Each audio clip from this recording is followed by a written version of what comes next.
There comes a moment in every legend's life when the applause grows quieter, the spotlight feels softer, and every goodbye carries the weight of an unforgettable lifetime.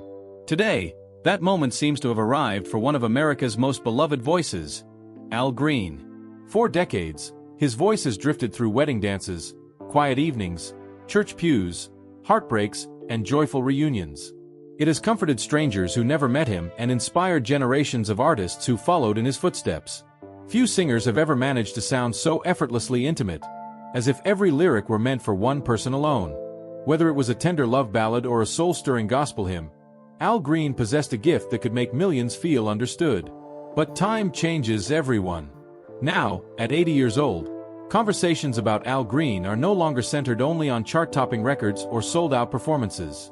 Fans have begun reflecting on the remarkable life behind the music and wondering what this quieter chapter means for one of soul music's greatest icons. While Al Green announced a confirmed farewell tour or retirement from public life, his advancing age, fewer public appearances, and lifelong devotion to ministry have naturally led many people to see this stage of his life as a gentle goodbye to the spotlight that once followed him everywhere. And perhaps that's the real story. The closing of an extraordinary chapter lived with grace, faith, and resilience. In this video, we'll look back at the remarkable journey that transformed a shy boy from Arkansas into one of the greatest soul singers in history. We'll revisit the unforgettable songs that changed popular music, the painful moments that nearly destroyed him, the spiritual awakening that reshaped his entire life, and what saying goodbye truly means as Al Green enters his 9th decade. Stay with us until the end, because the final reflections on his extraordinary life have touched countless hearts. Long before the awards, before millions of records sold, before audiences around the world rose to their feet at the sound of his unmistakable voice, Al Green was simply a young boy trying to find his place in a large family. He was born Albert Leorns Green on April 13, 1946, in Forest City, Arkansas. His parents worked hard to provide for their children, and music became woven into daily life almost from the beginning. Gospel songs filled the family home, and faith shaped much of his early upbringing. When Al was still a child, the family relocated to Grand Rapids, Michigan, joining many Southern families seeking better opportunities in the North. The move brought hope, but it also brought hardship. Money was tight, expectations were high, and discipline inside the household was strict. Music became more than entertainment. It became an escape. By the age of 10, Al was already performing gospel alongside his brothers in a family group known as the Green Brothers. Audiences quickly noticed something unusual.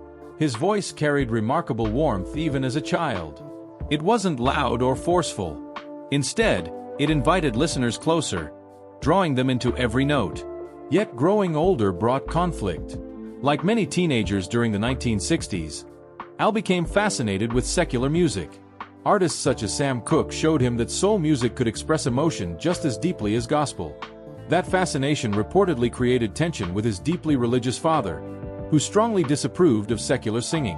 One often repeated story says Al was asked to leave home after his father discovered him listening to secular records. Whether remembered with slight variations over the years or not, the episode reflected a genuine divide between family expectations and the musical path Al felt called to follow. Instead of giving up, he pushed forward. He joined friends to form a vocal group called Al Green and the Creations, later renamed the Soulmates. The group found modest regional success, but national recognition remained frustratingly out of reach. For years, success seemed just beyond his grasp. They traveled constantly. They performed wherever anyone would book them. Sometimes they played before enthusiastic crowds. Sometimes almost nobody showed up. Still, Al refused to stop singing. Everything changed during a performance in Texas in the late 1960s. Among the audience was producer Willie Mitchell, a man with an extraordinary ear for talent. Mitchell believed he heard something no one else fully understood yet. He didn't simply hear a gifted singer. He heard a future legend. Mitchell invited Al to Memphis, where their partnership would become one of the most successful collaborations in soul music history. Together, they developed a sound unlike anything dominating radio at the time. The arrangements were elegant but never overwhelming. The rhythm sections breathed naturally. Every instrument seemed designed to lift Al's delicate, emotionally expressive voice rather than compete with it. The results were breathtaking.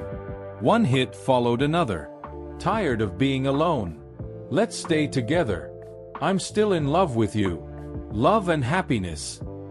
Each recording revealed another layer of his artistry. His falsetto floated effortlessly above lush arrangements before dropping into a rich, heartfelt lower register that carried astonishing emotional weight. Listeners didn't simply hear his songs. They felt them. By the early 1970s, Al Green had become one of the defining voices of American soul music. Critics praised his vocal control. Fellow musicians admired his phrasing. Fans connected with his honesty. His music crossed racial, cultural, and generational boundaries at a time when America desperately needed voices capable of bringing people together. Awards followed. Gold records followed. International recognition followed. Years later, his achievements would include induction into the Rock and Roll Hall of Fame and recognition from institutions celebrating his lasting influence on American music. But enormous success often comes with hidden costs. The pressure to remain at the top never disappeared. Constant touring left little room for ordinary life. Fame attracted admiration, but it also complicated personal relationships and brought emotional burdens that audiences rarely saw. Behind every standing ovation stood a man carrying expectations that grew heavier with every hit record. What fans celebrated as effortless brilliance often required extraordinary personal sacrifice. And then, just as his career seemed almost unstoppable, one devastating event would change everything. Not only his future in music, but the direction of his entire life. At the height of his success, it seemed as though nothing could slow Al Green's remarkable rise.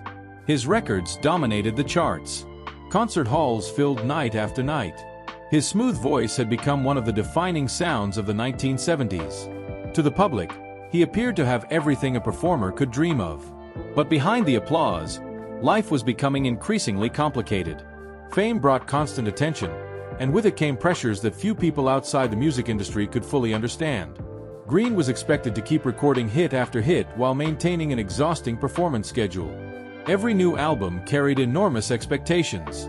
Every concert demanded the same emotional intensity that had made audiences fall in love with him in the first place.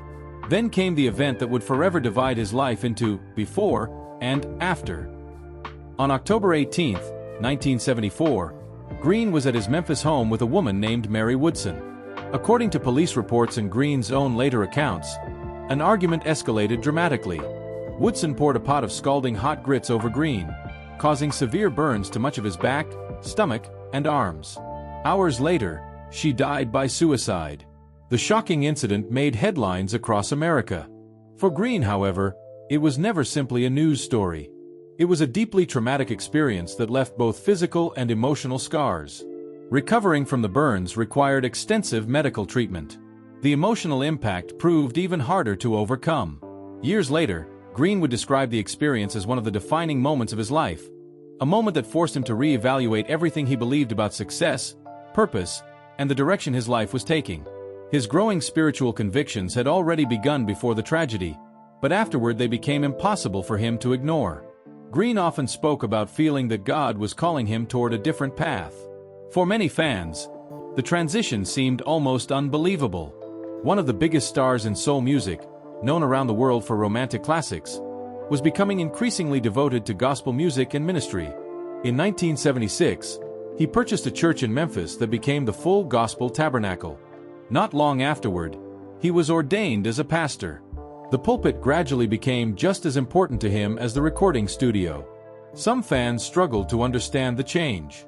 Others admired it. Many wondered whether one of soul music's greatest voices was leaving popular music behind forever. The answer turned out to be more complicated. Green never completely abandoned the music that made him famous. Instead, he tried to find a balance between his calling as a minister and his identity as an artist.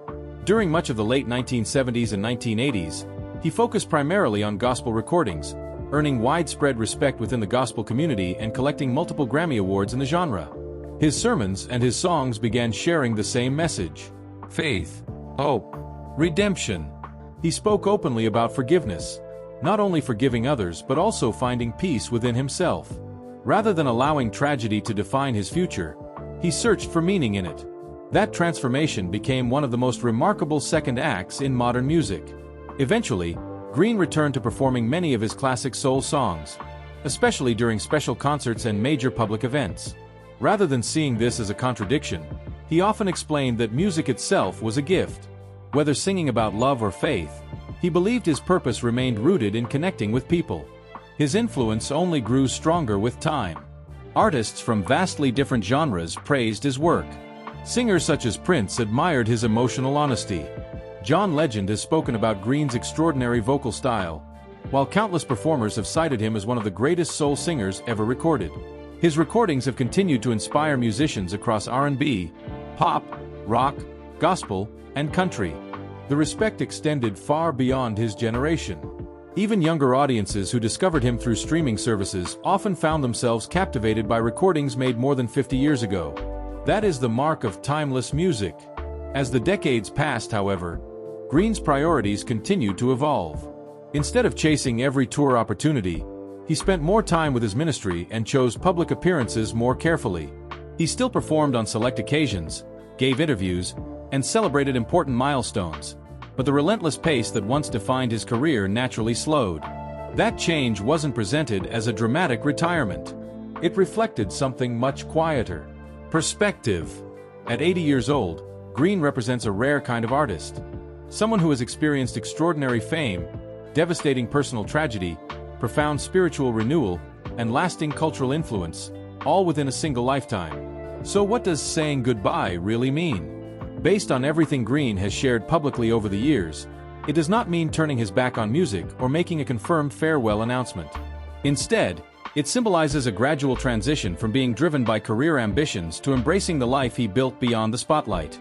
His ministry, his faith, and the peace he has spoken about finding have become central to who he is today.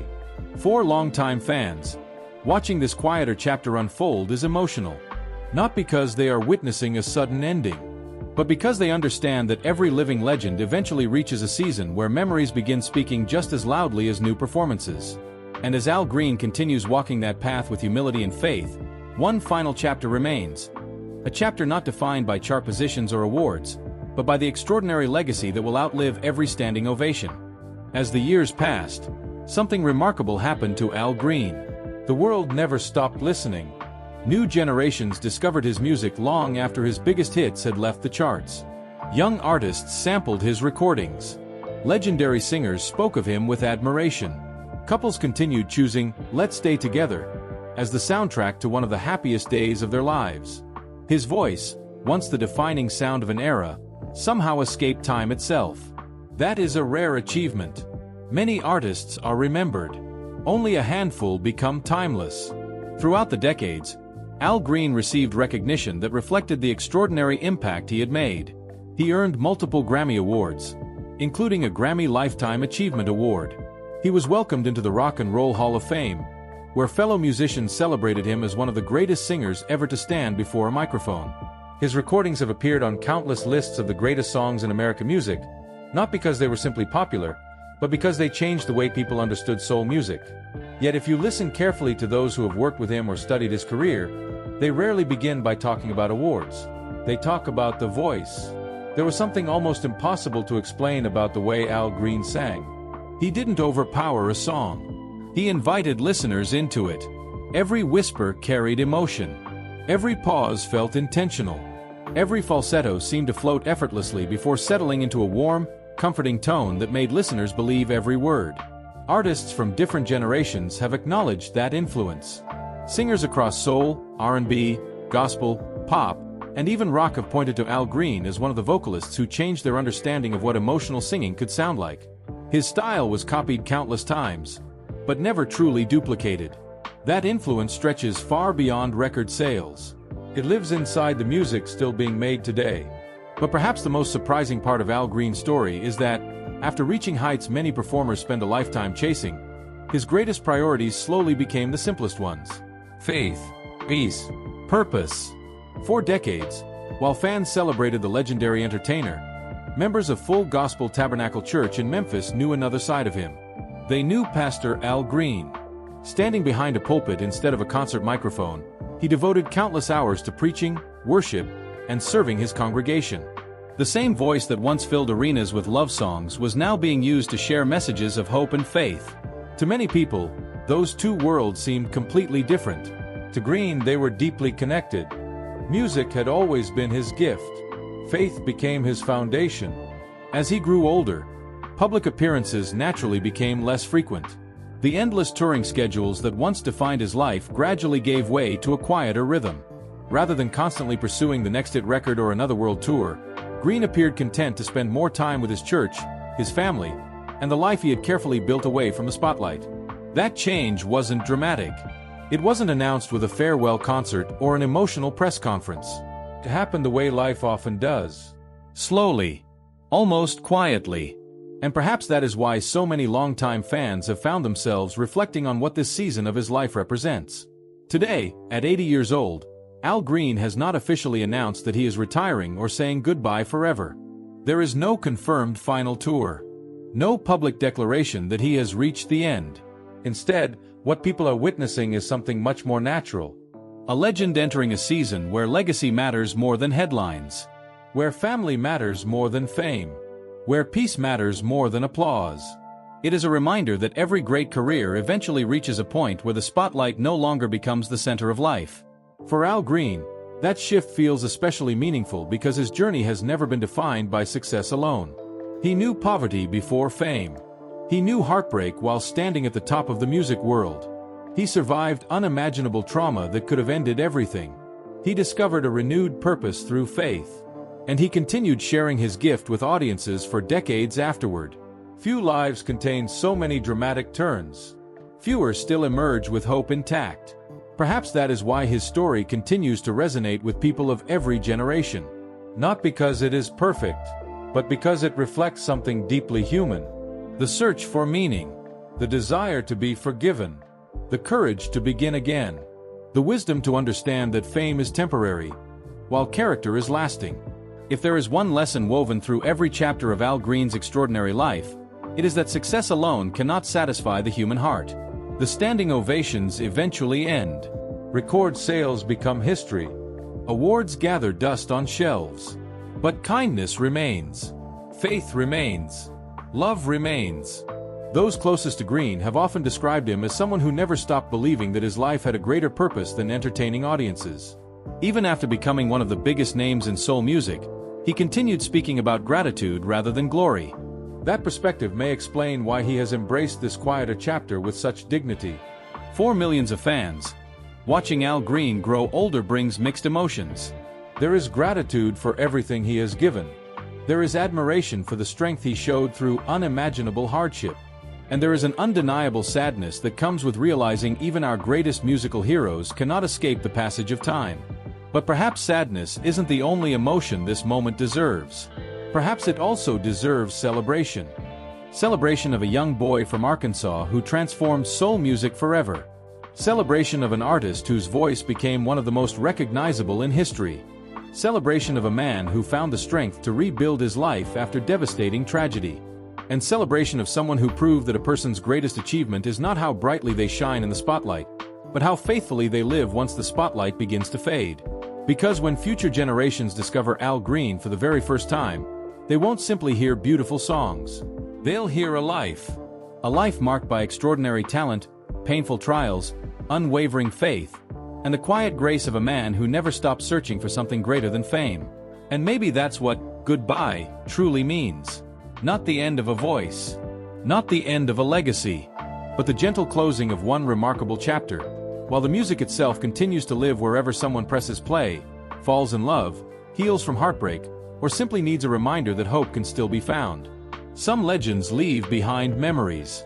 Al Green leaves behind moments. Moments that have comforted strangers, united families, inspired musicians, strengthened believers, and reminded millions that the most powerful songs are often the ones that speak softly. Long after the final curtain falls, those songs will still be there. And every time they begin to play, they will remind us that although every life has its seasons, true greatness never really says goodbye. It simply lives on in every heart it ever touched.